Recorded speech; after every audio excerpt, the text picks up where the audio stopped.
सार्वत्रिक विधानसभा निवडणूक 2024च्या अनुषंगाने आपल्या कोल्हापूर जिल्ह्यामधील 10च्या 10 विधानसभा मतदारसंघातील मतदानाच्या अनुषंगाने सर्व तयारी झालेली आहे। एकूण 16,237 मतदान कर्मचाऱ्यांची नियुक्ती करण्यात आलेली आहे।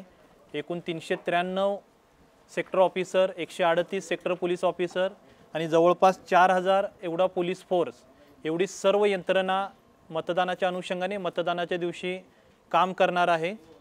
एकूण 3,452 मतदान केंद्रांवरती आपली मतदान प्रक्रिया चालणार आहे। त्यापैकी 2,090 मतदान केंद्रांवरती वेबकास्टिंगची सुद्धा सुविधा यावेळी करण्यात आलेली आहे।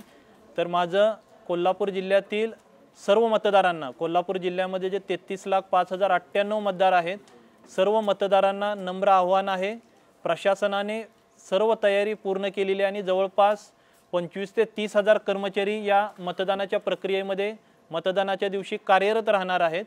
सर्व मतदान केंद्रांवरती ज्या बेसिक सुविधा दिल्या पाहिजेत, पाण्याची व्यवस्था, रांगेचं नियोजन, ही पूर्ण व्यवस्था करण्यात आलेली आहे।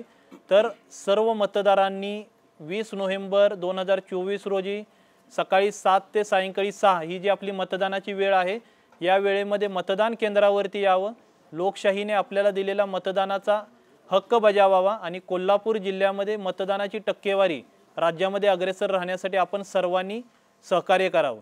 या सर्व निवडणूक प्रक्रिया, मतदान प्रक्रिया पारदर्शक आणि शांततामय वातावरणामध्ये पूर्ण करण्याच्या अनुषंगाने सर्व तयारी प्रशासनाने केलेली आहे।